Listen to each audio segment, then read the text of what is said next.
అందరికీ నమస్కారం అండి. సినిమా 2 రోజుల్లోనే రిలీజు. చాలా టెన్షన్‌గా ఉంది, నెర్వస్‌గా ఉంది. ఇక్కడికి వచ్చిన మంత్రి గారికి, దుర్గేష్ గారికి, ఎంపీ చిన్ని గారికి థ్యాంక్ యూ సార్. మీ సపోర్ట్‌తో చాలా గ్రాండ్‌గా జరుగుతుంది function. Thank you sir, thank you so much. నా చేతులు కాళ్ళు వణుకుతున్నాయి, నిజంగా చెప్తున్నా. మాట్లాడేసిందంతా పెద్దోళ్ళు మాట్లాడేశారు.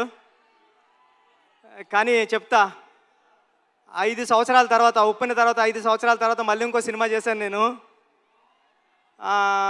ఉప్పెనకి నేషనల్ అవార్డు వచ్చింది, చాలా డబ్బులు వచ్చాయి ప్రొడ్యూసర్ గారికి, నాకు కూడా.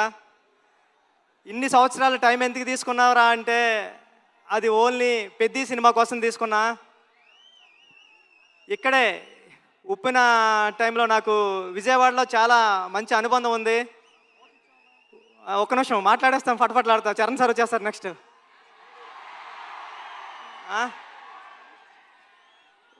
ఉప్పెన నేను ఇక్కడే నాగార్జున యూనివర్సిటీ దగ్గర సైకిల్ దొక్కుంటా రాసుకున్నాను స్టోరీ.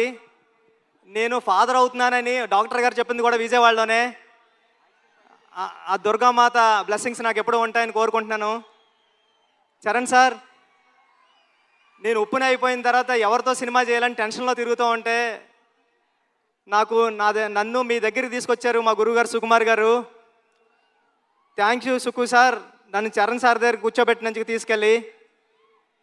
అంటే నాకు ఉప్పెన మెగాస్టార్ చిరంజీవి గారు ఇస్తే పెద్ది రామ్ చరణ్ గారు ఇచ్చారు. నేను చరణ్ సార్కి స్టోరీ చెప్పాను, దేవుణ్ణి మొక్కుని వెళ్ళాను. ఒక్క కరెక్షన్ కూడా చెప్పకుండా, స్వామి దత్తాత్రేయ స్వామి ఇది ఓకే చేస్తే నీకు రుణపడిపోతానని. చరణ్ సార్ ఒక్క కరెక్షన్ కూడా చెప్పలేదు. పెద్ది అంటే ఒక కమర్షియల్ ఫిల్మ్లా కనిపిస్తుంది మీకు, కానీ ఇది కమర్షియల్ ఫిల్మ్ కాదు. చాలా కమర్షియల్ ఫిల్మ్గా ఉంటూ ఒక ఎమోషనల్ డ్రామా ఇది. ఒక ఆటగాడి జర్నీ. అంటే ఆట అంటే ఇన్నాళ్ళు ఆట అంటే ఆగతాయితనంగా ఉంటుంది, కానీ ఆట ఏం తీసుకొస్తుంది ఒక మనిషికి? తన ఐడెంటిటీ తీసుకొస్తుంది, తన గౌరవం తీసుకొస్తుంది, తన చుట్టూ ఉన్న మనుషుల్ని కూడా మారుస్తుందని చెప్పే కథ పెద్ది. అంటే పెద్ది అంటే అలలా ఎగసపడిన మనిషి కథ కాదు, పడినా లేచిన మనిషి కథ పెద్ది. టెన్షన్గా ఉంది. చరణ్ సార్, అంటే ఈ జర్నీలో మీతో గడిపిన రోజులన్నీ నాకు గుర్తున్నాయి. షూటింగ్ డేస్ నుంచి మీరు ఎక్కడున్నాడు కూడా కనిపిస్తలేదు నాకు. షూటింగ్లో నేను కొత్త, అంటే సెకండ్ ఫిల్మ్కే ఒక స్టార్ హీరో డైరెక్టర్ నమ్మివ్వడం అంటే మామూలు విషయం కాదండి. ఉప్పెన అయిపోయిన తర్వాత, చాలా హిట్ అయిపోయిన తర్వాత చాలామంది అసిస్టెంట్ డైరెక్టర్స్ హైదరాబాద్లో కనిపించినప్పుడు కానీ కాల్ చేసి నాకు మాట్లాడారు, అన్న ఇంటికి వెళ్ళిపోతారనుకుంటే మా అమ్మ మా నాన్న ఇంకొక 2-3 సంవత్సరాలు ట్రై చేయరా, బుచ్చిబాబు లాంటి ఓడే డైరెక్టర్ అయ్యారంటే మీరు అవుతారని. అలాగా అంటే ఒక రెండో సినిమా డైరెక్టర్కి ఒక పెద్ద సినిమా స్టార్ డైరెక్టర్ సినిమా ఇవ్వడం అంటే మామూలు విషయం కాదు సార్. నన్ను నమ్మారు, నా కథను నమ్మారు. అంటే ఒక నిజాయితీగా ఒక కథ రాస్తే, పెద్ద కథ ఒక దర్శకుడు రాస్తే, ఒక నిజాయితీ గల హీరో ఆ కథను నమ్మి చేస్తే ఏంటి అన్నది పెద్ద తెలుస్తుందండి. పెద్ద నేను రోజు చూస్తున్నా, ఇప్పటికి నేను 50 టైమ్స్ నుండి 100 టైమ్స్ చూసా. పెద్ద చూసిన ప్రతిసారి సెకండ్ హాఫ్లో లాస్ట్ 40-50 నిమిషాలు నేను ఎమోషనల్ అయిపోతా, నా కళ్ళంటే నీళ్ళు వస్తాయి. సేమ్ టైము నా చుట్టుపక్కల చూసిన వాళ్ళు కూడా అదే చెప్తున్నారు. వాళ్ళు చాలా ఎక్కువ చెప్పారు, నేను చెప్తే బాగోదని చెప్తలేదు. చాలా మంచి సినిమా తీసావురా, చాలా బాగుంటుంది సినిమా, అందరూ చూస్తారు అని చెప్తున్నారండి. ఈ సినిమా June 4th రిలీజ్ అవుతుంది. ఫ్యామిలీస్తో వెళ్ళండి, మీ కిడ్స్ని తీసుకుని వెళ్ళండి. అంటే పెద్ద అంటే ఒక ఆటంకం వస్తే ఆగిపోయే కుర్రోడి కథ కాదు, ఎన్ని ఆటంకాలు వచ్చినా ముందుకు సాగే కుర్రోడి కథ. నేను 9th క్లాస్లో ఉన్నప్పుడు చదువుకున్నా, పట్టుదల ఉంటే సాధించలేనిది లేదని. 10th క్లాస్ నాన్ డీటెయిల్లో ఉండేది. అలాగ పట్టుదల ఉంటే ఏమి సాధించవచ్చు అంటే చాలా ఇన్స్పిరేషనల్ స్టోరీ పెద్ద జర్నీ. పెద్దిగాడికి విజయం చాలా ఈజీగా దక్కలేదు, చాలా స్ట్రగుల్తోనే విజయం సాధించాడు పెద్దిగాడు. కానీ ఆ సాధించిన విజయం ఎలా ఉంటుంది అన్నది రేపు పెద్ద థియేటర్లో చూద్దరు. కానీ థ్యాంక్ యూ చరణ్ సార్, నన్ను నమ్మినందుకు, నాకు ఈ సినిమా ఇచ్చినందుకు. మిమ్మల్ని లైఫ్లో ఎప్పటికీ మర్చిపోను, మీకు రుణపడి ఉంటా సార్ ఎప్పటికీ. Thank you sir, thank you. Janhvi madam, thank you. ఈ సినిమాకి మేమందరం మట్టిలో రస్టిక్గా ఉంటే మీరు తీసుకొచ్చి కలర్ యాడ్ చేశారు. మీ మదర్కి మేమందరం పెద్ద fans.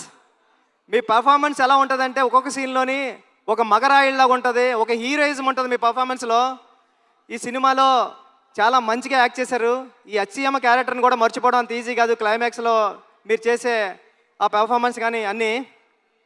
Satish sir, thank you so much. ఇంత పెద్ద సినిమాని నమ్మి ఏ రోజు ఒక మాట అనకుండా నన్ను ఒరే నువ్వు చేసుకోపో అన్నారు. ఇది 350 కోట్లు ఎంత అయింది, నాకు 25 కోట్లతో తీసా పెద్ద సినిమా. రవి గారు గట్ట ఉన్నారు, కానీ ఇప్పుడు ఇంత బడ్జెట్ సినిమా నాకు ఇచ్చారు. నేను జాగ్రత్తగానే చేశానని నమ్ముతున్నా, ఎందుకంటే మీరు ఎప్పుడు నవ్వుతానే స్మైల్తోనే ఉన్నారు. Thank you sir, thank you so much.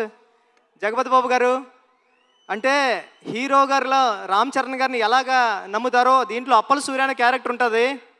అది చాలా చాలా మంచి క్యారెక్టర్ అండి. అప్పల సూరి ఫస్ట్ హాఫ్లో అప్పల సూరిని హీరో గారిని ఎంత బరువైన హృదయంతో మోస్తారో అప్పల సూరి క్యారెక్టర్ని కూడా అంతే బరువైన హృదయంతో మోస్తారు. అప్పల సూరి సీన్స్ వచ్చినప్పుడు మీ కళ్ళంటే నీళ్ళు తిరగకపోతే నా పేరు బుచ్చిబాబు సానయ్య కాదు. Divyendu garu, love you so much brother.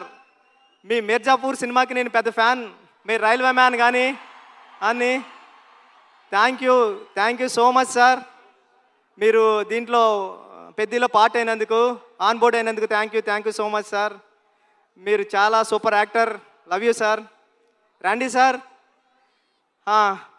ఈ విజువల్స్ అందరూ చెప్తున్నారు, చెన్నైలో నేనుండి రెహమాన్ గారి దగ్గర ఉండి చేసినప్పుడు చెప్తున్నారు అందరూ, ర్యాండీ గారు చాలా బాగా తీశారా, పిక్చర్ అదిరిపోయింది అని. Thank you sir. నేను రాసుకున్న 10 అక్షరానికి ప్రాణం పోశారు. చరణ్ సార్ పర్ఫార్మెన్స్ అంతే నెక్స్ట్ లెవెల్లో చూపించారు. మీరు పెట్టే బ్లాగులు ఎంత బాగున్నాయంటే అది రేపు పొద్దున్న సినిమాలో ఆడియన్స్ అందరూ విట్నెస్ చేయాలని కోరుకుంటున్నాను సార్. సార్ అవినాష్ కోలా గారు, థ్యాంక్ యూ. చాలా సెట్లు వేశారు, ఒక 20 సెట్లు వేశారు. వేసి చాలా మంచిగా న్యాచురల్గా తీశారు అవినాష్ కోలా గారు. ఆర్ట్ డైరెక్టర్ అవినాష్ కోలా గారికి థ్యాంక్ యూ. ఏకాంబరం గారు, కాస్ట్యూమ్ డిజైనర్ ఏకాంబరం గారికి చాలా న్యాచురల్గా తీసుకొచ్చారు, ఆయనకి thank you. AR Rahman sir, మీ చికిరి రై రై రారా హలో హలో అన్ని పాటలు హిట్. బ్యాక్గ్రౌండ్ స్కోర్ మీరు కొట్టినప్పుడు చాలా స్టైలిష్గా చాలా మాస్గా ఉంది. Love you sir. ఈ సినిమాకి మీరు మ్యూజిక్ డైరెక్టర్గా చేయడం అన్నది నా చిరకాల వాంఛ కోరిక, అది తీర్చారు. Thank you sir. Thank you so much. Charan sir, మళ్ళీ once again love you sir. మీరు లేకపోతే బుచ్చిబాబు లేడంతే. పెద్ద మీరు నాకు ఇచ్చారు. లైఫ్లో ఎప్పటికంటే నేను మాట్లాడలేకపోతున్నాను, నా చేతులు తిమ్మిరెక్కుతున్నాయి సార్. అంటే నర్వస్గా ఉంది. జూన్ 4న ఈ సినిమా వస్తుంది. మీ ఫ్యామిలీతో వెళ్ళండి, మీ కిడ్స్ని తీసుకెళ్ళండి, చాలా బాగుంటుంది. చాలా ఎమోషనల్ అవుతారు, చాలా ప్రేమిస్తారు. పెద్దిని ప్రేమిస్తారు, పెద్దిని లవ్ చేస్తారు, పెద్దితో ఆడతారు, పెద్దితో పాడతారు. పెద్ది మీ ఇంటికి వస్తాడు, అరే భలే చేశాడు రా చరణ్ గారు అని చెప్పుకుంటారు. ఒక సెకండ్ హాఫ్లో 4-5 సీన్లు ఉంటాయండి.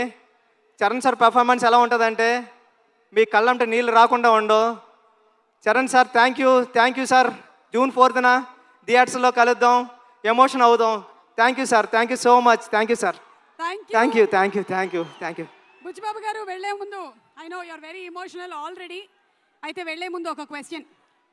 10 సంవత్సరాల తర్వాత ఈ సినిమా గురించి జనాలు మాట్లాడుకునేటప్పుడు ఏం చెప్తే బాగుంటుంది అని మీరు అనుకుంటున్నారు? ఎలా చెప్పుకుంటారు? 10 సంవత్సరాల తర్వాత ఈ సినిమా గురించి గుర్తించుకోవాలంటే రామ్ చరణ్ అంతే. చరణ్ గారు ఈ సినిమా కథ ఓకే చేయడం అంటే మామూలు ఇష్యూ ఏం కాదు. రేపు పొద్దున్న మీరు స్క్రీన్ మీద చూద్దరు కానీ ఇలాంటి కథ ఒక స్టార్ హీరో ఓకే చేస్తాడా అని. స్టార్ హీరో ఎందుకు ఓకే చేశారు?